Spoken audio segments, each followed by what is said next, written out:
Assalamualaikum warahmatullahi wabarakatuh.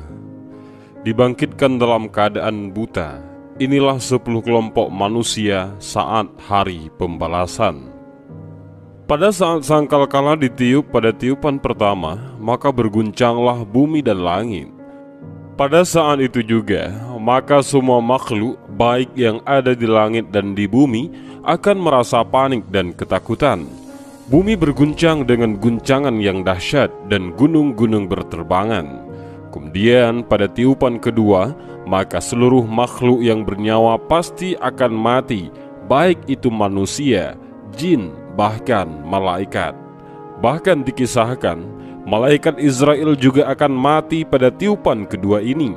Dan kemudian pada tiupan ketiga, Allah akan membangkitkan seluruh makhluk untuk dihisab dan dimintai pertanggungjawabannya ketika hidup di dunia. Saat dibangkitkan, manusia akan dikelompokkan menjadi berkelompok-kelompok dengan berbagai macam rupa dan bentuk yang berbeda-beda sesuai dengan amal ibadahnya. Hal ini tertera dalam hadis berikut. Pada suatu ketika, Muaz menghadap Rasulullah SAW dan menanyakan tentang makna firman Allah Subhanahu wa ta'ala, yaitu hari yang pada waktu itu ditiup sangkakala, lalu kamu datang berkelompok-kelompok. Al-Quran Surah An-Naba ayat 18.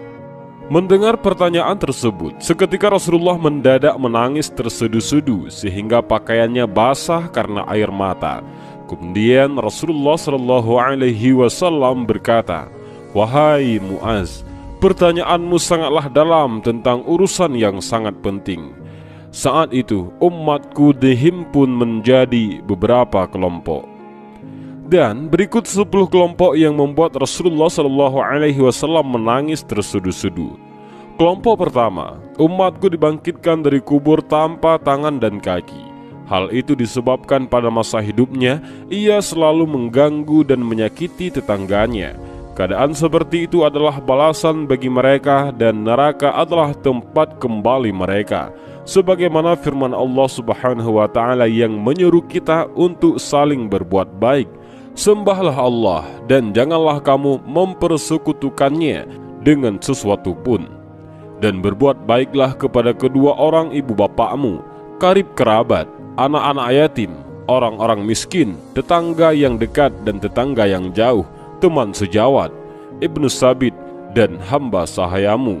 Sesungguhnya Allah tidak menyukai orang-orang yang sombong dan membangga-banggakan diri. Al-Quran Surah An-Nisa ayat 36. Kelompok kedua adalah mereka yang dibangkitkan dari kubur dalam keadaan berbentuk seperti babi hutan. Ini dikarenakan mereka semasa hidupnya yang suka mengabaikan sholat, meremehkannya atau lalai dalam sholatnya. Allah Subhanahu wa ta'ala berfirman, "Maka kecelakaanlah bagi orang-orang yang sholat, yaitu orang-orang yang lalai dari sholatnya." Al-Quran Surah Al-Ma'un ayat 4-5. Dan kelompok yang ketiga, yaitu umatku yang dibangkitkan dalam kubur dalam keadaan perutnya membesar bagaikan bukit, penuh ular dan kalajengking. Mereka seperti keledai. Hal ini dikarenakan akibat dari perbuatannya yang suka menangguhkan pembayaran zakat. Neraka adalah tempatnya. Dan kelompok keempat, ini dibangkitkan dari kubur dengan mulut yang mengeluarkan darah segar. Ini akibat dia suka berdusta dalam jual beli. Itulah balasannya dan neraka adalah tempat tinggalnya. Allah Subhanahu wa ta'ala berfirman, "Sesungguhnya orang-orang yang menukar janjinya dengan Allah dan sumpah-sumpah mereka dengan harga yang sedikit, mereka itu tidak mendapat bahagian pahala di akhirat. Dan Allah tidak akan berkata-kata dengan mereka dan tidak akan melihat kepada mereka pada hari kiamat dan tidak pula akan mensucikan mereka. Bagi mereka azab yang pedih." Al-Quran Surah Ali Imran ayat 77. Kelompok yang kelima, mereka dari umatku dibangkitkan dari alam kuburnya dengan bentuk angin berbau busuk di antara manusia. Ini akibat dari suka merahasiakan perbuatan maksiat kepada masyarakat, takut terbongkar namun tidak ada rasa takut terhadap Allah Subhanahu wa ta'ala. itulah balasan untuk mereka, dan neraka adalah tempatnya. Allah Subhanahu wa Ta'ala berfirman, mereka bersembunyi dari manusia, tetapi mereka tidak bersembunyi dari Allah, padahal Allah beserta mereka. Ketika pada suatu malam mereka menetapkan keputusan rahasia yang Allah tidak ridhai, dan adalah Allah maha meliputi ilmunya terhadap apa yang mereka kerjakan. Al-Quran Surah An-Nisa ayat 108. Dan kelompok keenam adalah mereka yang dibangkitkan dari alam kubur dengan tidak memiliki lidah, darah, dan nanah mengalir dari rongga mulut. Hal ini diakibatkan karena mereka suka menyembunyikan persaksian yang benar. Itulah balasan bagi mereka, dan neraka adalah tempatnya. Dan kelompok yang ketujuh, mereka dibangkitkan dari alam kubur dalam keadaan terjungkir, kepala di bawah dan kaki di atas. Ini adalah hukuman bagi mereka yang berbuat zina dan mati dalam keadaan tidak bertaubat, dan tempatnya adalah neraka. Allah Subhanahu wa Ta'ala berfirman, dan janganlah kamu mendekati zina. Sesungguhnya zina itu adalah perbuatan yang keji dan suatu jalan yang buruk.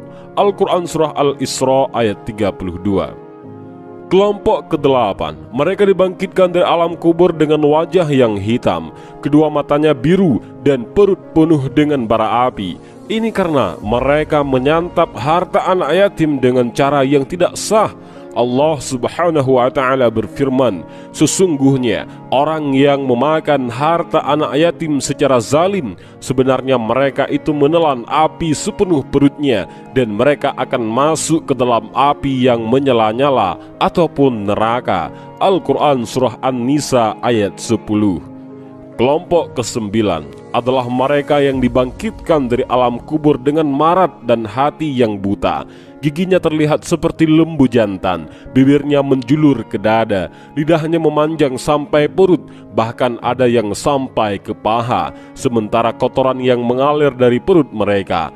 Inilah rupa bagi mereka para pemabuk yang suka mabuk-mabukan, dan tempat yang layak bagi mereka adalah neraka. Allah Subhanahu wa Ta'ala berfirman, hai orang-orang yang beriman, sesungguhnya meminum khamar, berjudi, berkorban untuk berhala, mengundi nasib dengan panah adalah termasuk perbuatan syaitan.